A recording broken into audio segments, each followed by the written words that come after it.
Hey, yo, guys, what's up? It's your boy Jesse coming to you today with a quick video. Today, I'd like to talk a little bit about my mental health and traveling and how traveling helps my mental health, how I can deal with problems that I have mentally through traveling. So let's get into it. Before I start, if any of y'all are new, hit that like and subscribe button. Liking and subscribing these videos helps me with the YouTube algorithm, and it helps me to be able to continue to create videos for you guys like this. Okay. Anywho, today is Monday. I'm making this video for Monday, and it deals with mental health. I want to call it Mental Health Monday. And I wanted to talk about some of the struggles that I have that some of you may have noticed because of the live videos I've done, or because of some of the other videos that I've done when I'm walking and I'm around people, or I might have talked about it as well. Travel, and I want to talk about how traveling helps with that. You all know that I have some pretty bad anxiety.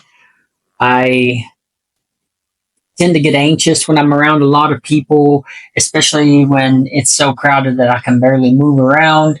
Which, if any of y'all saw the live video I done doing ukai ukai with my fiance, I was kind of freaking out a little bit. As you could see in that video, I barely showed my face, and you could probably hear my voice as people were walking all around me that I was very, very nervous.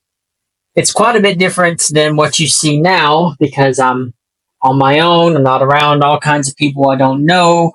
I feel a lot more safe. I'm trying to break free from that, and it's getting easier, but it's still hard. Now, traveling helps with that though, because one of the biggest issues that I deal with is anxiety.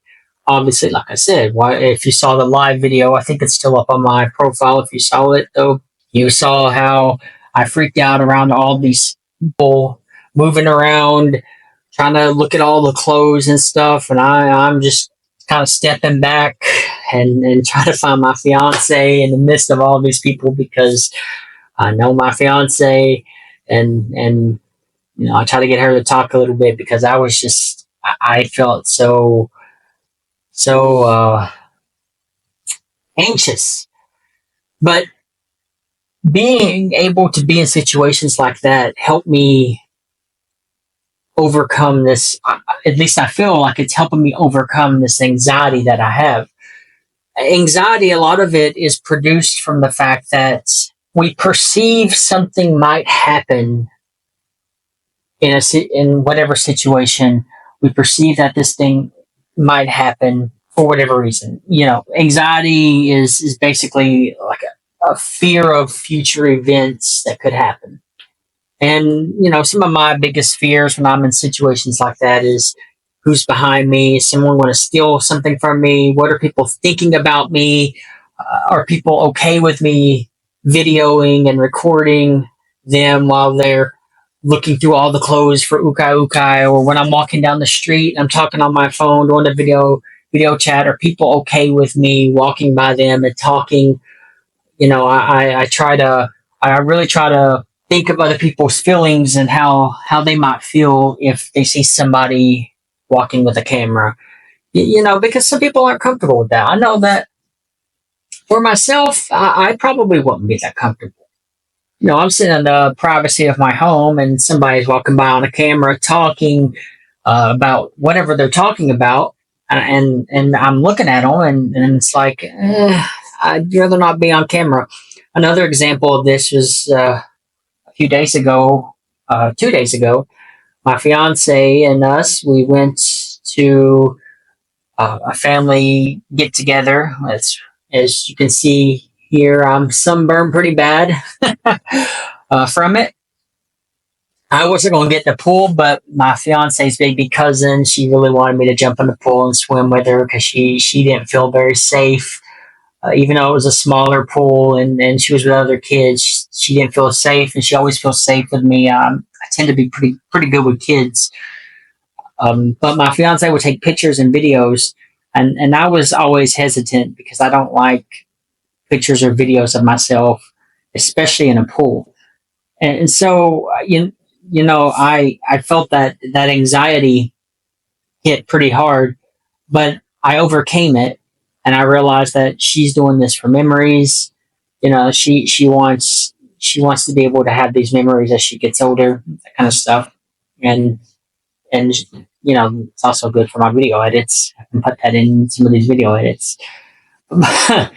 um, but that's kind of how bad the anxiety can be for me. It takes a lot of energy, or especially at first, it took a lot of energy for me to be able to start making YouTube videos.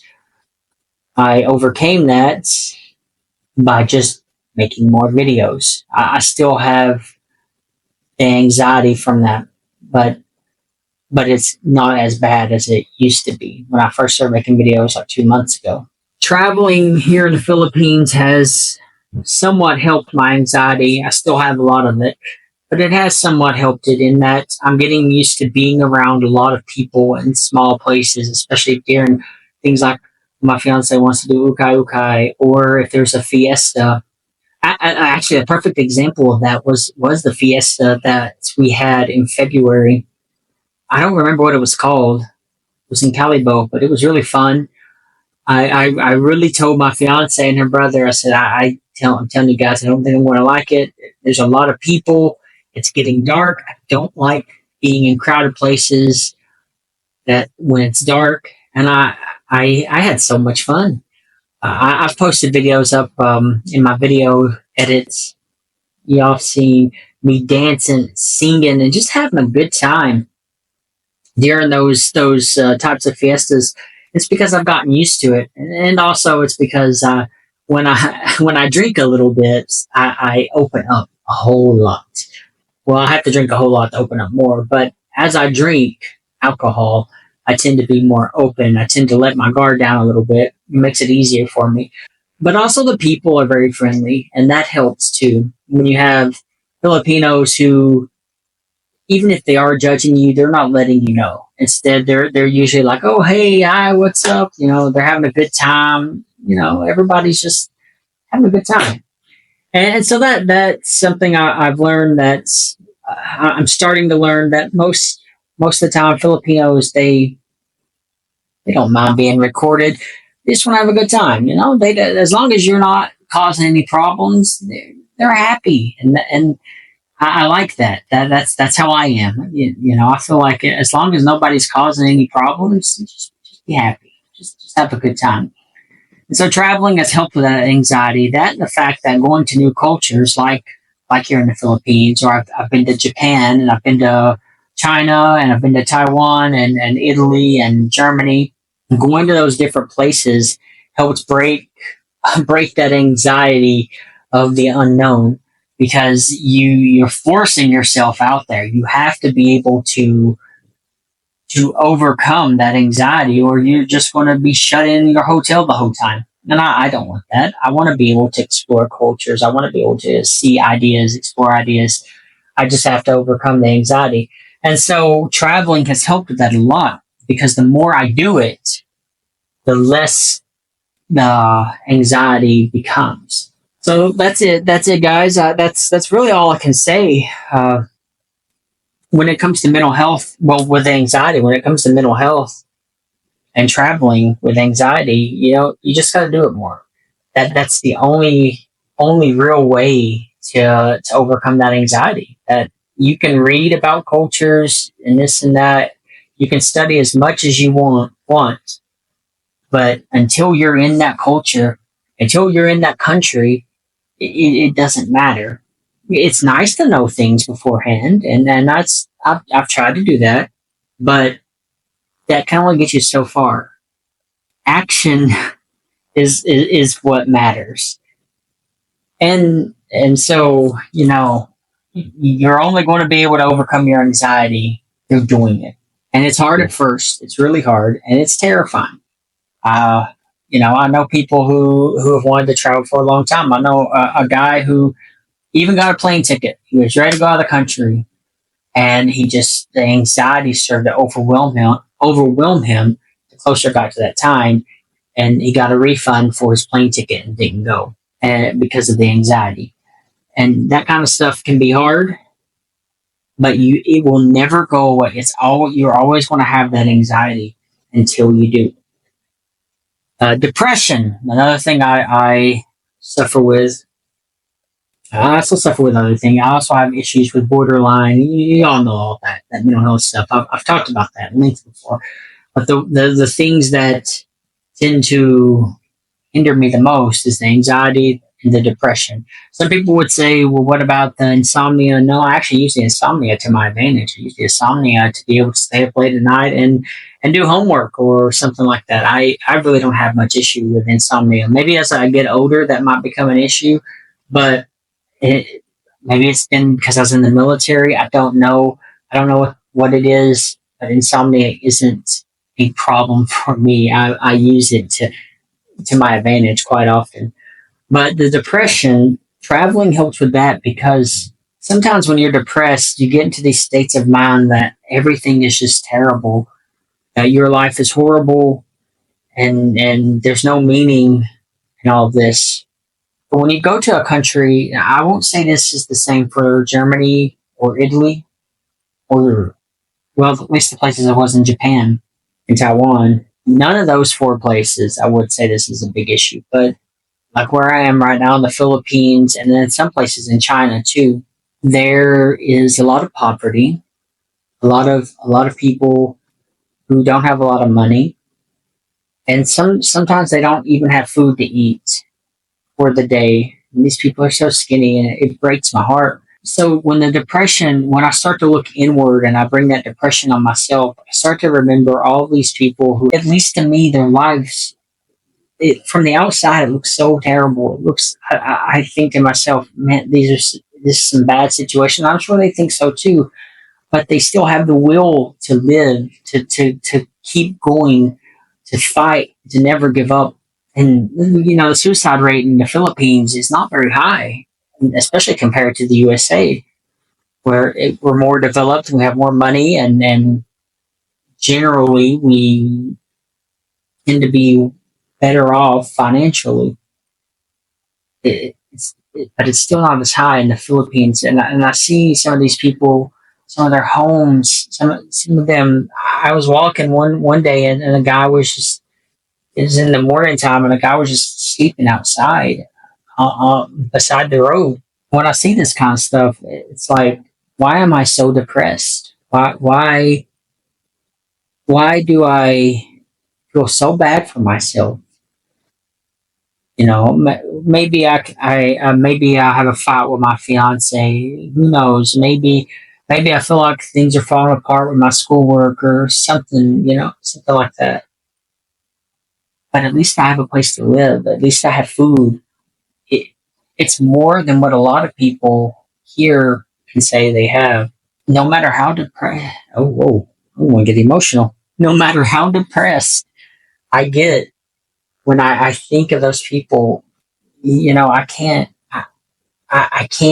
find it in myself to think that I'm doing terrible, that to think that everything is just horrible in my life, because there are people in this world who would give anything to change their life with mine, just to have a life like this, be able to sit in a place that has aircon, be able to have the food and the beds and stuff.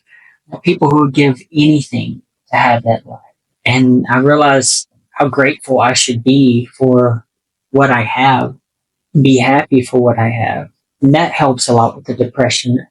Traveling, you'd be surprised how much traveling can help with depression. Most people say therapy this, therapy that, but I found that life has helped me a lot more with mental health than any therapist can.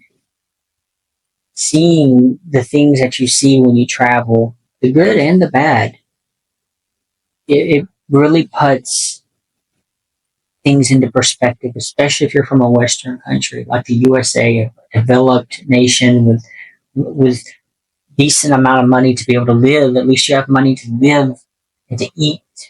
A lot of people don't have that around the world. not just in the USA. There are homeless people in the USA, but there are some countries where people, hardly anybody has stuff like that. I will never defend myself being depressed. It's not something that I proudly wear as a badge because depression can be crippling. But finding gratitude in what I have and seeing the pain that other people go through, I can't be depressed for myself at least. I do feel depression. I do feel sympathy, empathy. I feel both sympathy and empathy and pain, hurt for a lot of what I see.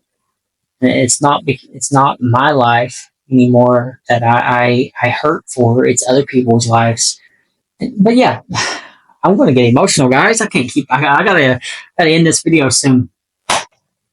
So that's how traveling has helped me with anxiety and depression, which are the two biggest issues that I deal with. Of course, the borderline personality disorder, that's a whole other issue. That's a little harder to say what traveling has helped with as much as my own mental fortitude has helped with. I've had to really dig deep to overcome that.